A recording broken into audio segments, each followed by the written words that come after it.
fairy tale house where things go wrong. There's a ghost of a soul who's still at home.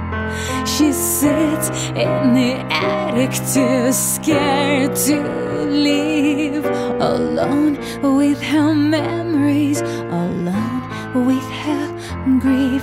She sits up straight as she hears her name.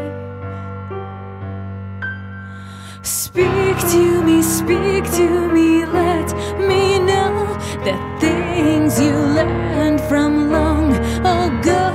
Speak to me, let me feel who you were to help you heal, who you were to